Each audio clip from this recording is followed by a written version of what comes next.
morning, good afternoon, and good evening, ladies and gentlemen. My name is Zero, back with another video.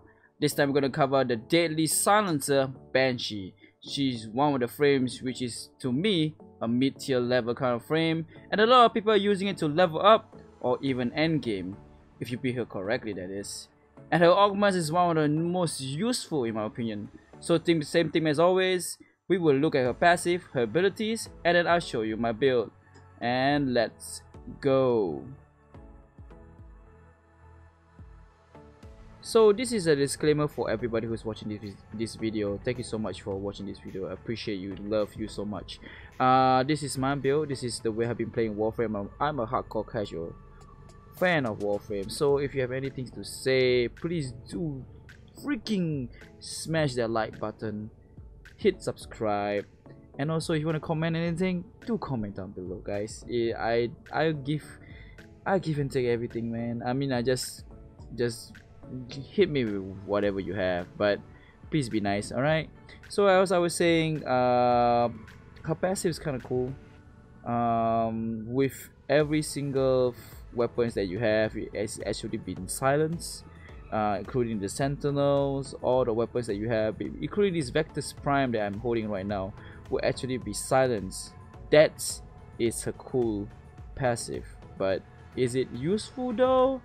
I'm not sure. You guys decide, right? To be honest, I'm not so sure about it. I'm in the 50-50 range. I don't use Banshee for spy, so it doesn't matter. So her first ability is called Sonic Boom.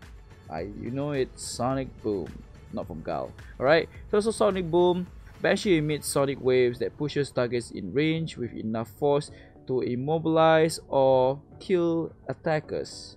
Alright, it's affected by strength and range, and enemies will receive a knockdown, and with her augment sonic fracture, removes armor for 8 seconds, which is very useful.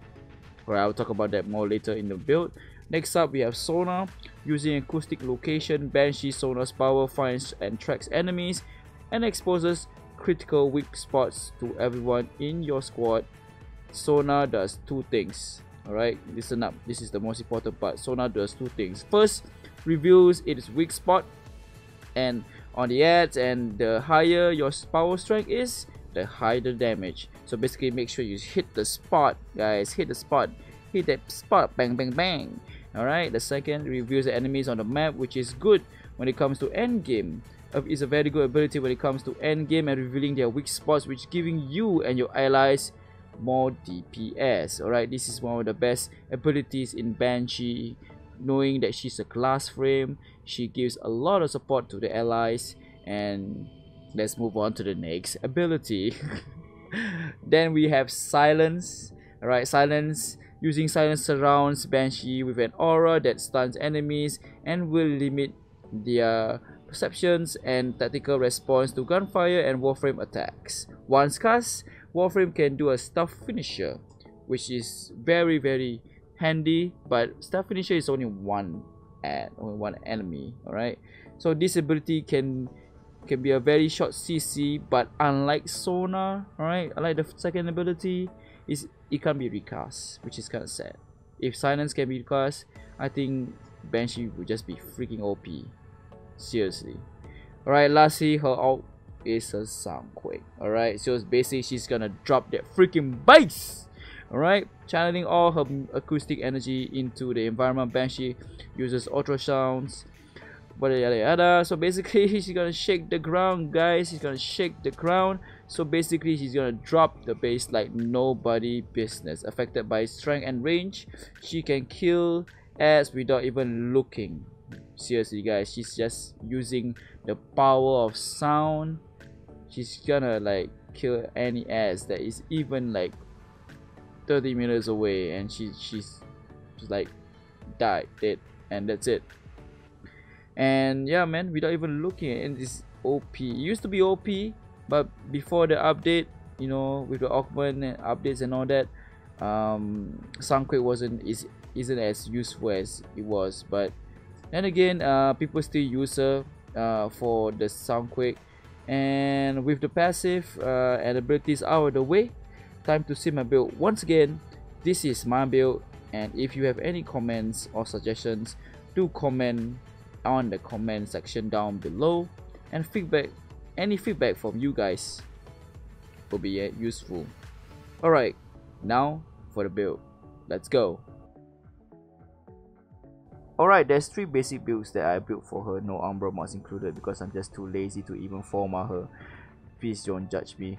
One is to concentrate on her 4th ability, Soundquake, with Intensified Transit Fortitude as my strength, Cunning Drift and Stretch as my range, Fleeting Expertise as my efficiency, Prime Flow for my energy, Vitality for more survivability, and lastly, to top it all off, Resonating Quake. So this build is basically to level up your weapons and also your allies around you. Just make sure that you stick near them, or they have to stick near you to get all the experience points or affinity in this case. So basically, I prefer to put my aura as a growing power aura. You can actually format it to a dash slot or maybe a narrow mon as you like to call it. So you can actually put anti-siphon or maybe some other mods like corrosive projection or whatsoever. But I like my V or what you call it, whatever you call it for the mod, because I want to put steel charge, maybe growing power, all those good stuff to actually buff my warframe. And this is how I built her to level up, and also when I'm just too lazy to do work. Alright, press 4 for the win, guys. Press 4 for the win.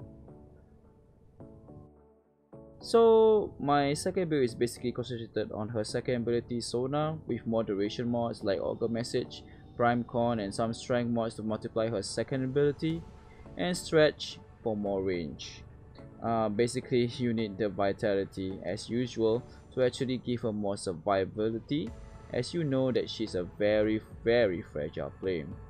And also with the last mod, which is Resonance, this is how I built my second build. So basically, this is how I play her with the second build. I cast Sonar, I shoot and hit the right spot, the G spot of the damage, hit it, kill it, and once you kill the enemy, it will trigger another Sonar with the remaining time that we have on Sonar that was given on the ability. So that's how Sonar with Resonance Augment works. And as for the arcanes, you just use whatever arcanes that you feel comfortable with. There's no restrictions of which arcane to use. You can use Arcane Energize for more energy because I don't have Prime Flow on it, and or you can just use Arcane Awakening to actually, or Arcane Strike to actually give you more damage or speed on your melee or whatsoever. Alright, so basically that's how I built on my second build. Okay, now for the third build, let's go. Alright, last build of the game, of the video. Alright, so with this build is called the armor stripping build.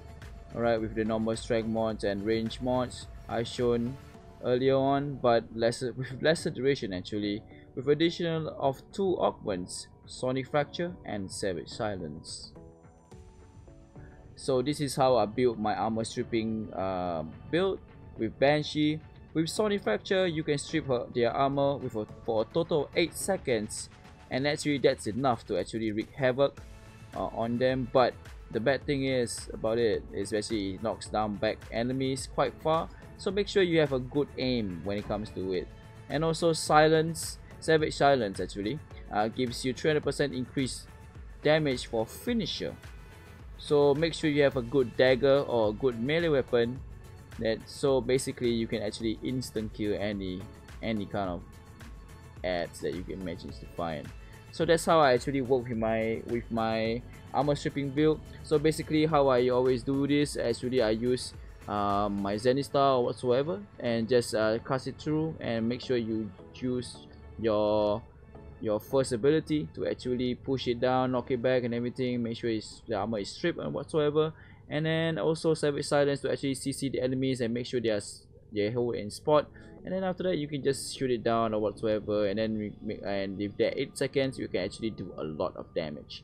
And also as you noticed from earlier on, I use Arcane Trickery just because that to trigger Savage Silence actually triggers a finisher. So with Arcane Trickery, with 2 Arcane Trickeries actually, you can actually trigger a higher chance of getting invisible for 20 seconds with 2 Arcane Trickery. I don't know how many times I said Arcane Trickery. So but then again, it's how I do things, and this is how I build Banshee. And once again, if you have any comments to say about my builds or whatsoever, you said this build is bad, you should build it this way, please do comment in the comment section down below. And don't forget to like, subscribe, and all that good stuff. Alright guys, so basically, hopefully that you like my build.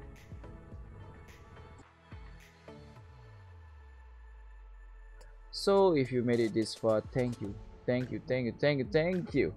for viewing my video. Hope that you like the videos that I've made. I'm trying to be a Warframe partner, to be honest, and I am trying to come up content about Warframe, as I am quite a busy man in real life, but I'm trying my best here. So hopefully that you guys like the channel. Sorry, not like the channel, like the video, subscribe to the channel if you like my content. And if you feel like it, you know, I don't really say it that much because I only like a few subscribers. Hit that bell down below if you want to press on it, to just jiggle that bell and whatsoever. And yeah, oh man. So alright, the next Warframe I'm going to cover is basically Chroma, the dragon frame. Alright, so basically that's one of my best, one of my favorite frames to do, and I fucking use a lot of forma on him, a lot of forma. Alright, so until the next video guys, I hope you have a good one. Peace.